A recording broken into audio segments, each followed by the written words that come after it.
If you are over 60 and your legs feel weaker, heavier, or less reliable than they did 10 years ago, I need you to hear something that most physicians will never say out loud in an appointment.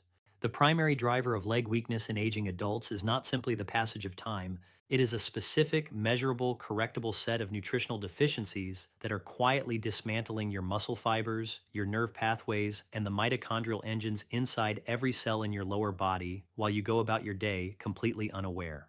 And the three vitamins I'm going to share with you today address those deficiencies directly with clinical evidence that I find genuinely remarkable. I am Dr. William Lee, and today I am counting down the three most powerful vitamins for restoring leg strength, rebuilding neuromuscular function, meaning the communication between your nerves and your muscles, and protecting the cellular machinery that drives every step you take. This is a countdown from 3 to 1.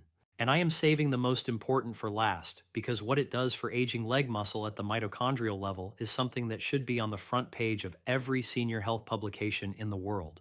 Before I get into the list, here's the research that sets the foundation for everything I'm about to tell you.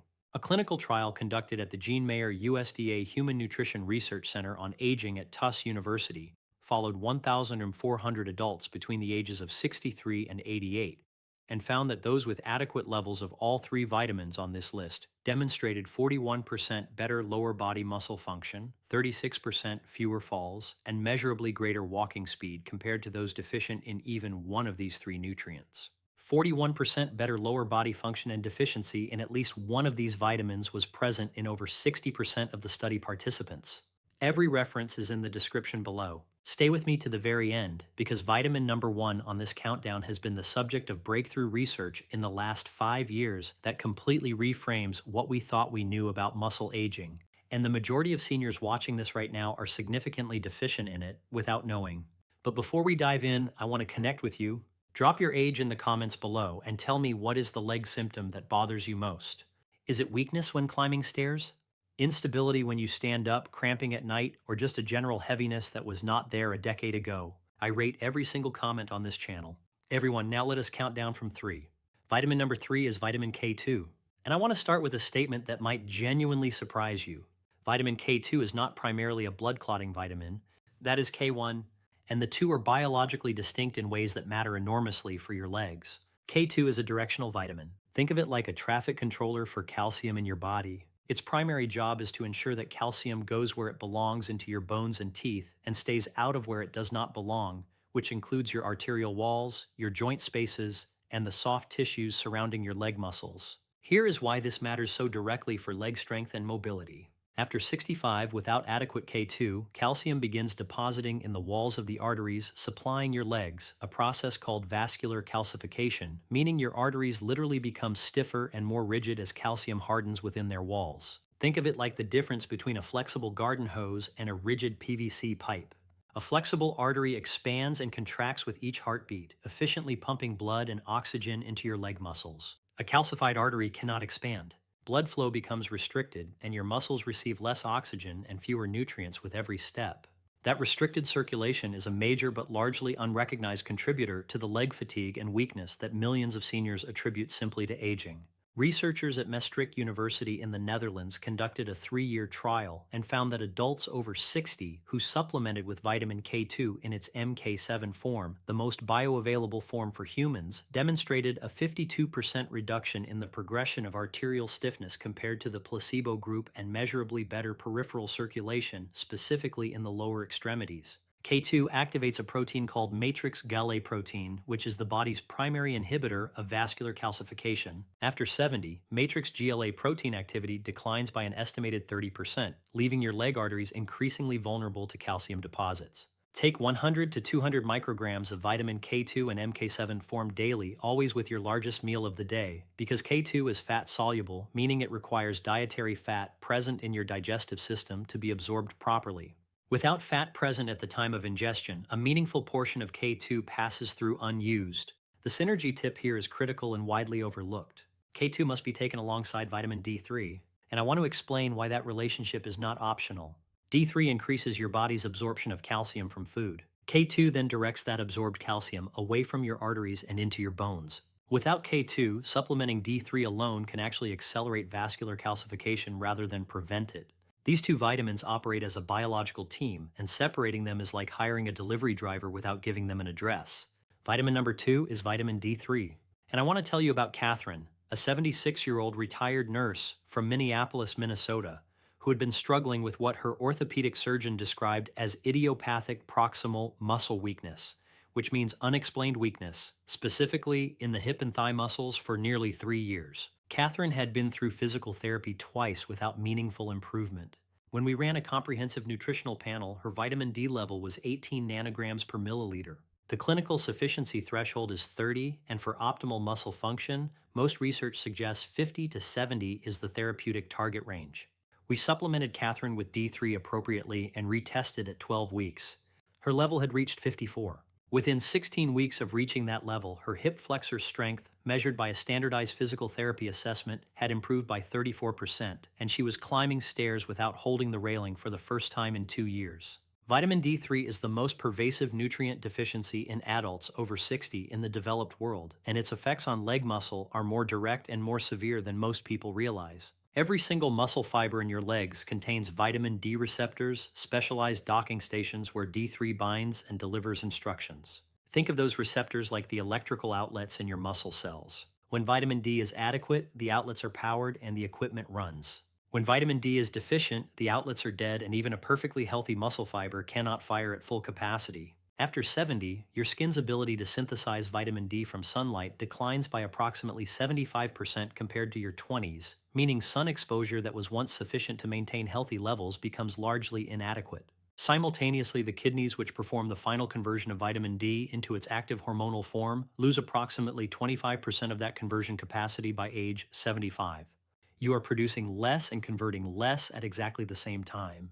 A meta-analysis published in the Journal of Clinical Endocrinology and Metabolism pooling data from 14 randomized controlled trials found that vitamin D3 supplementation in adults over 65 produced significant improvements in muscle strength, balance scores, and gait speed, meaning the pace and stability of walking with the greatest improvements seen in those who began the most deficient. Take 2,000 to 4,000 IU of vitamin D3 daily with your largest meal, which should contain some dietary fat for proper absorption. Have your blood levels tested before and after supplementing because the therapeutic window matters. More is not always better, and knowing your number is the only way to dose correctly. The synergy tip, as I mentioned with K2, is to always combine your D3 with K2-MK7.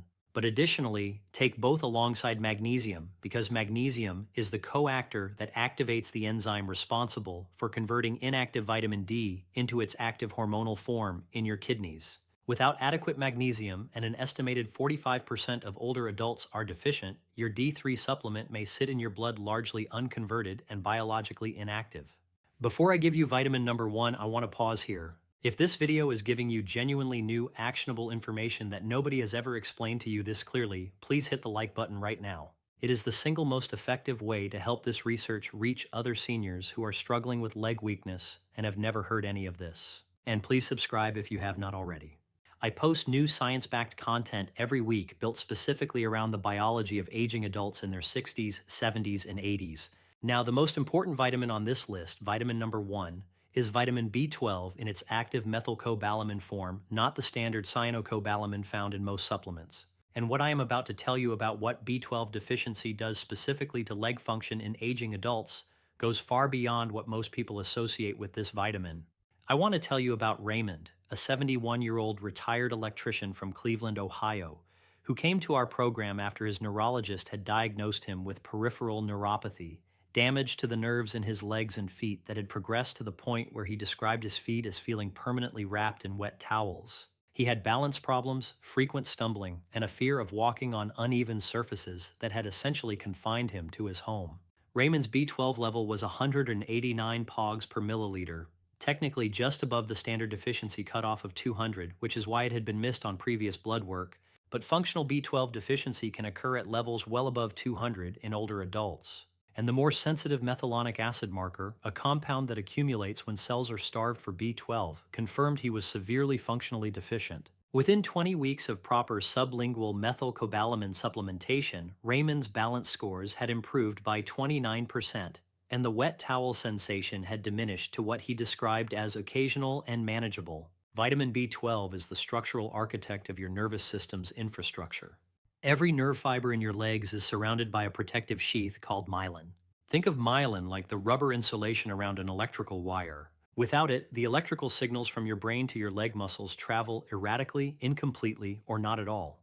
B12 is one of the primary nutrients required to both build and maintain that myelin sheath. After 75, without adequate B12, myelin degradation accelerates at a rate that clinical researchers describe as one of the most underdiagnosed contributors to falls, balance disorders, and progressive leg weakness in the elderly population.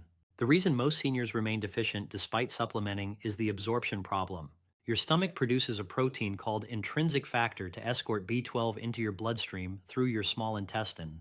After 65, intrinsic factor production drops by an estimated 40%.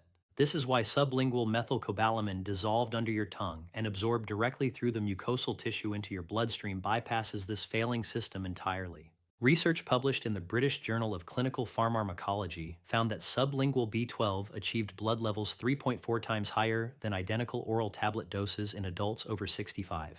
Take 100 micrograms of sublingual methylcobalamin daily, holding it under your tongue for 60 to 90 seconds before swallowing. Take it in the morning on an empty stomach or at least 2 hours away from a large meal to avoid competition with dietary proteins for absorption. Have both your serum B12 and your methylonic acid levels tested. The second marker tells you what is actually happening inside your cells, not just your blood. The synergy tip is to combine your B12 with folate, also called vitamin B9, because these two nutrients work in the same metabolic cycle that produces myelin and protects your nerve fibers. B12 without adequate folate is like having one blade of a pair of scissors. The cycle cannot complete and neurological protection remains incomplete. I want to close by speaking directly and honestly to you. If you are 67 or 74 or 82 years old and your legs have been letting you down, if you have been quietly reducing your world to avoid the stairs, the uneven sidewalk, the distance to the parking lot, I want you to know that what I described today is not wishful thinking. It is documented, measurable, reproducible biology. Your nerves retain the capacity to remyelinate when given the right materials. Your muscle cells still have vitamin D receptors waiting to be activated. Your arteries can become more flexible when calcium is redirected correctly. Your body has not given up on your legs. It has simply been waiting for what it needs. Your independence, the ability to live in your own home, to walk to your own mailbox, to stand in your own kitchen and cook your own meals, is worth protecting with the precision this research makes possible. You have the information now. Please use it. Subscribe to this channel if you have not already, and leave me a comment below. Which of these 3 vitamins do you think you might be most deficient in right now? And have you ever had any of these levels properly tested? I read every single response, and I will see you in the next